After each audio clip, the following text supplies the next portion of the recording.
नमस्कार दोस्तों, मैं डॉक्टर कैलाश धाकड़। आज इस वीडियो में अपन गठिया के बारे में प्रॉपर जानकारी लेने का प्रयास करेंगे। मैं उम्मीद करता हूं कि आपको ये वीडियो पसंद आएगा और वीडियो को आप लाइक करो। गठिया यानी अर्थराइटिस जो है एक क्रोनिक बीमारी है, एक लंबे समय तक चलने वाली बीमारी है जिसको जोड़ों का रोग भी बोला जाता है। सामान्यतः गठिया जो है एक बुढ़ापे का रोग माना जाता है, लेकिन आजकल का खराब जीवन शैली की वजह से प्रत्येक वर्ग के, खासकर 35 से 40 युवा वर्ग के युवक युवतियों में ये सामान्य तौर पर देखा जा रहा है।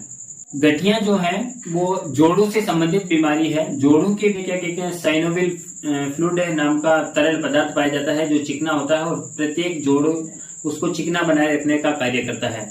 यदि किसी कारणवश जैसे चोट लग गई, किसी दुर्घटना की वजह से या फिर मोटापे की वजह से, जब हम जॉइंटों को ज्यादा काम में लेते हैं, ज्यादा वर्क करते हैं, या फिर हमारी बॉडी में यूरिक एसिड बढ़ जाता है, ऐसे कई सारे कारण हो सकते हैं जिसकी वजह से ये जो जोड़ों के बीच में साइनोविल फ्लूइड जो पाया जाता है उसकी कमी हो जाती है, वो खत्म होने लगता है। तो उस स्थिति के अंदर जॉइंट में जो है वो मूवमेंट करने में परेशानी आती है, उसकी वजह से दर्द और सूजन पैदा हो सकती है।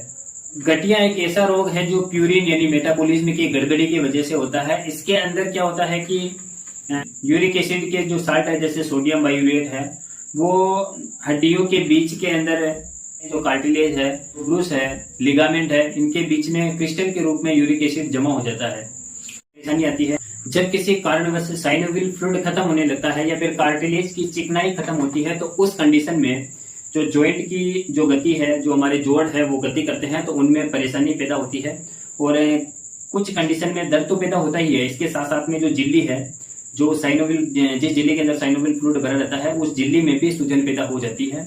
ये तो हो गई गठिया के बारे में सामान्य जानकारी। अब बात कर लेते हैं गठिया उत्पन्न होने के कारण कौन कौन से हैं, कौन से फैक्टर है जिसकी वजह से हमारे शरीर में गठिया रोग पैदा होता है। अगर कारणों की बात करें तो सबसे पहला और मुख्य कारण है, यदि आपके परिवार में आपके दादा दादी या फिर आपके माता पिता में से किसी एक को भी यदि गठिया रोग हुआ है, तो उस कंडीशन में आपको भी गठिया रोग होने की पूरी संभावनाएं है कि आपको भी गठिया रोग हो सकता है। या फिर और इंजरी की वजह से आपको कोई चोट लग गई हो या फिर कई दुर्घटना की वजह से भी गठिया रोग हो सकता है। किसी तरह का फ्रैक्चर हुआ हो या फिर उनमें रगड़ लगी हो या फिर उनके टूटने की वजह से भी जोड़ों का रोग हो सकता है। जन्म से आपको जोड़ों का रोग यानी गठिया हो सकता है। यदि आपकी बॉडी में किसी प्रकार के पोषक तत्व की कमी है तो उसकी वजह से भी गठिया रोग होने की संभावनाएं रहती है। इसके अलावा यदि आपके जोड़ के अंदरूनी अगर संरचना में किसी प्रकार की गड़बड़ी है तो उसकी वजह से भी आपको गठिया रोग हो सकता है। यदि आपकी बॉडी के अंदर कैल्शियम की कमी है की वजह से भी आपको गठिया रोग यानी अर्थराइटिस हो सकता है। आपको नियमित कब्ज रहती है या फिर आपके शरीर का वजन ज्यादा है, यदि आप मोटापे के शिकार हो तो आपको गठिया यानी जोड़ों का रोग होने की पूरी संभावनाएं हैं। वैसे तो गठिया रोग किसी भी उम्र के व्यक्तियों को हो सकता है, लेकिन सामान्यतः आजकल के समय में खराब जीवन शैली की वजह से 35 से 40 साल की उम्र के युवा और युवतियों में भी गठिया रोग के काफी पेशेंटों में वृद्धि हुई है। ये रोग की प्रारंभिक अवस्था किसी छोटे जॉइंट से होती है या फिर ऐसे जॉइंट से होती है जो आपके शरीर में ज्यादा वर्क कर रहा है। जैसे सामान्यतः घुटने ही एक ऐसे जोड़ है जो सबसे ज्यादा काम में लिए जाते हैं, तो बेसिकली गठिया रोग की शुरुआत आपके घुटनों से भी हो सकती है या फिर आपके पैर के अंगूठे के जो जॉइंट है या फिर हाथ के जो अंगूठे के जॉइंट है, वहां से आपके गठिया रोग के दर्द की शुरुआत होती है। सामान्यतः ये देखा जाता है कि जो अर्थराइटिस के पेशेंट है, जो लंबे समय से पेन किलर का सेवन कर रहे हैं, उनके पेट में या तो अल्सर हो जाएंगे या फिर उनको जो किडनी है उससे संबंधित गंभीर बीमारी होने की संभावनाएं रहती है।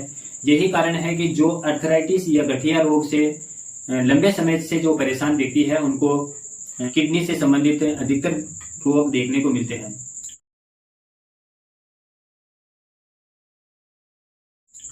मेडिकली किस तरह से पता करें कि आपको गठिया ही हुआ है। जांच के बारे में बात करें अपन तो गठिया के कंफर्मेशन के लिए जिस जॉइंट में आप पेन या दर्द बता रहे हो उस जॉइंट का एक्सरे करवाया जाता है। जिस भी जॉइंट का एक्सरे निकाला जाता है उस एक्सरे के अंदर जॉइंट के बीच में गैप देखा जाता है और जो जोड़ है उसकी सतह खुरदरी दिखाई देती है। इसके अलावा आपके खून की जांच की जाती है, जिसमें WBC की मात्रा, श्वेत कणिका है उनकी मात्रा बढ़ी हुई मिलती है। ESR करवाया जाता है, जो जिसमें ESR भी बढ़ा हुआ मिलता है, और उसकी सतह को देखकर पता लगाया जाता है कि आपको गठिया रोग हुआ है या नहीं हुआ है। और यूरिक एसिड का जांच करवाया जाता है, खून की जांच करवाई जाती है, जिससे पता चल जाता है कि आपको गठिया रोग हुआ है या फिर किसी अन्य कारण की वजह से आपको दर्द का सामना करना पड़ रहा है। कभी कभी क्या होता है कि गठिया के दर्द की वजह से रोगी व्यक्ति को बुखार आ जाता है, और बुखार लगभग 104 डिग्री के आसपास तक पहुंच जाता है, और रोगी भयंकर दर्द की शिकायत करता है। जोड़ों में सूजन आ जाती है, और उसको चलने फिरने में परेशानी आती है, जॉइंट को मूवमेंट करने में उसको दिक्कत आती है, और कभी कभी तो गठिया की वजह से जॉइंट अटक जाते हैं। इस तरह से कई सारे लक्षण ऐसे होते हैं जो रोग की कंफर्मेशन करते हैं कि आपको गठिया ही हुआ है या नहीं हुआ है। तो मैं उम्मीद करता हूं कि आपको ये वीडियो अच्छा लगा होगा। इसके अलावा इस पार्ट में अपन गठिया के लक्षण और गठिया के ट्रीटमेंट को लेकर बात करेंगे, और अगले वीडियो में अपन गठिया के अंदर हमें कौन कौन सी सावधानी रखनी चाहिए, गठिया रोग से यदि ग्रसित हो जाते हैं या फिर गठिया रोग की चपेट में आ जाते हैं, तो उस कंडीशन में हमें कौन कौन से खान पान का और कौन कौन से व्यायाम को हमें फॉलो करके इस रोग से मुक्ति हम पा सकते हैं।